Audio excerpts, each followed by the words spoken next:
നമസ്കാരം. മലയാളി വാർത്ത ഇൻസൈഡിലേക്ക് സ്വാഗതം. ഇത് എം.എ. ബേബിയുടെ മധുര പ്രതികാരം. പ്രേമചന്ദ്രനെ പരനാറി എന്ന് വിളിച്ച് കൊല്ലത്ത് നിന്ന് പിണറായി ബോധപൂർവം നാടുകടത്തിയ M A. Baby CPM general secretary ആയത് വിധി മാത്രമാണ്. എന്നാൽ പിണറായി കരുതുന്നതുപോലെ നിസ്സാരമായിരിക്കുകയില്ല ഇനി കാര്യങ്ങൾ. കോടിയേരിയുടെ മകനെതിരെ ആരോപണം ഉയർന്നപ്പോൾ അദ്ദേഹം CPM സംസ്ഥാന സെക്രട്ടറി സ്ഥാനത്ത് നിന്ന് മാറി നിന്നു. കോടിയേരിക്ക് മകന്റെ കുറ്റകൃത്യത്തിൽ ഒരു പങ്കും ഉണ്ടായിരുന്നില്ല. എന്നിട്ടും കോടിയേരി മാറി നിന്നു. മക്കൾ കേസിൽ പ്രതിയായിട്ടും പിണറായിക്ക് കുലുക്കവുമില്ല. എന്നാൽ അഖിലേന്ത്യാ ജനറൽ സെക്രട്ടറിയായ ബേബി പിണറായിയെ വെറുതെ വിടുമെന്ന് കരുതാനാകില്ല. കോടിയേരിക്ക് നൽകാത്ത നീതി ബേബി പിണറായിക്ക് നൽകുമോ എന്നാണ് കണ്ടറിയേണ്ടത്. അങ്ങനെ നീതി കിട്ടിയാൽ തന്നെ പിണറായി പെടാപ്പാടുപെടും. കാരണം തനിക്കിട്ട് വെട്ടിയ വെട്ട് ബേബിക്ക് നന്നായി അറിയാം. EMS അതുപോലെ നമ്പൂതിരിപ്പാടിനു ശേഷം കേരളം ഘടകത്തിൽ നിന്ന് ഈ പദവിയിലേക്ക് എത്തുന്ന രണ്ടാമത്തെ മലയാളിയാണ് baby. Polit bureau coordinator Prakash Karat ബേബിയുടെ പേര് നിർദ്ദേശിച്ച ആളാണ്.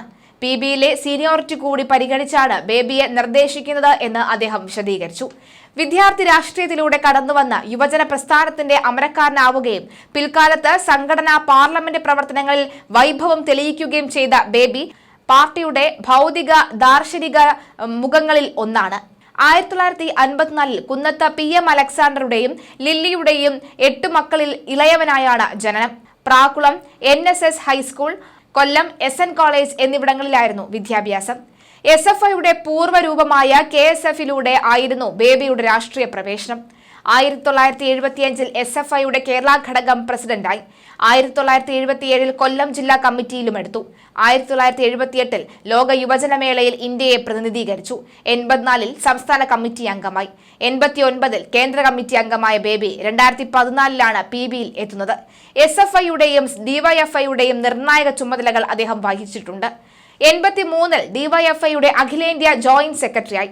പിന്നീട് 3 കൊല്ലത്തിന് ഇപ്പുറം 87 DYFIയുടെ അഖിലേന്ത്യാ പ്രസിഡന്റ് പദത്തിലും എത്തിയിരുന്നു. 2016 മുതൽ CPMന്റെ കേന്ദ്ര നേതൃത്വത്തിലാണ് ബേബിയുടെ പ്രവർത്തനം. 1986 92 രാജ്യസഭാ അംഗമായിരുന്നു. 2006 കൊല്ലം കുണ്ടറയിൽ നിന്ന് നിയമസഭയിലെത്തിയ എം.എ. ബേബി VS അച്യുതാനന്ദൻ സർക്കാരിൽ വിദ്യാഭ്യാസ സാംസ്കാരിക വകുപ്പ് കൈകാര്യം ചെയ്തിട്ടുണ്ട്. 2014 കൊല്ലം ലോക്സഭാ മണ്ഡലത്തിൽ നിന്ന് മത്സരിച്ചെങ്കിലും RSPയുടെ NK പ്രേമചന്ദ്രനോട് പരാജയപ്പെട്ടു.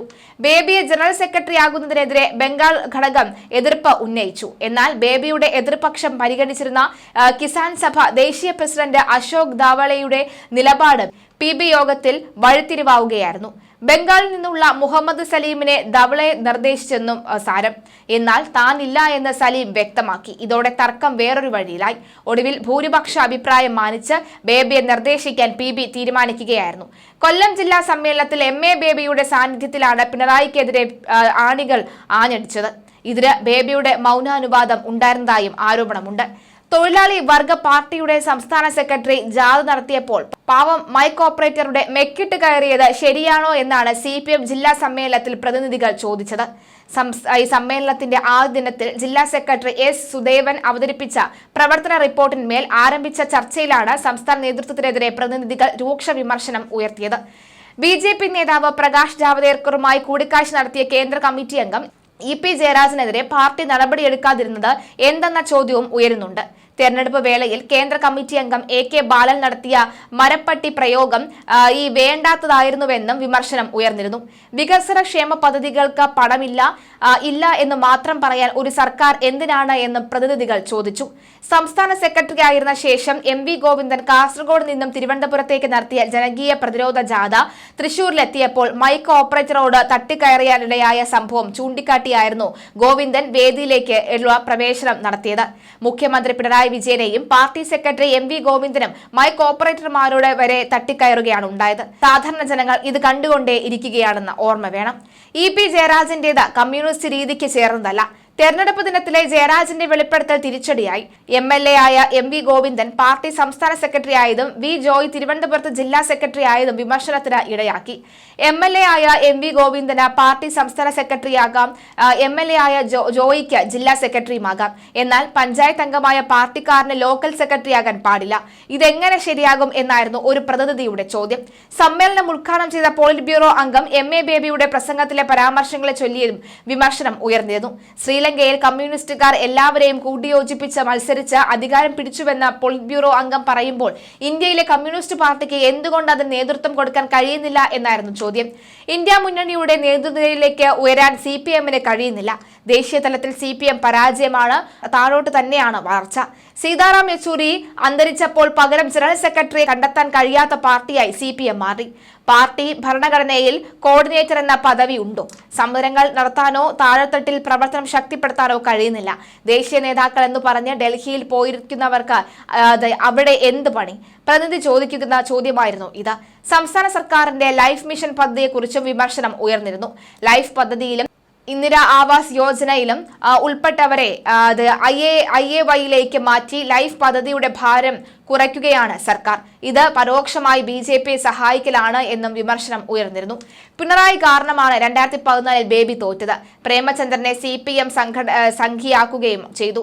2014 നീറ്റ് നിഷേധിച്ചതോടുകൂടി NK പ്രേമചന്ദ്രന്റെ RSP ഇടതുമുന്നണി വിട്ടുകയും ചെയ്തു. UDF-ൽ എത്തിയതോടുകൂടി ലോക്സഭാ തെരഞ്ഞെടുപ്പിൽ കൊല്ലം സീറ്റ് പ്രേമചന്ദ്രൻ നൽകി. സീറ്റിന് വേണ്ടി പാർട്ടി മാറിയെന്ന ആരോപണം ഉയർന്ന ഇടതുമുന്നണി അന്ന് പ്രേമചന്ദ്രനെ തറ പറ്റിക്കാൻ ഇറക്കിയത് സിറ്റിംഗ് MLA കൂടിയായ MA ബേബിയെ ആയിരുന്നു.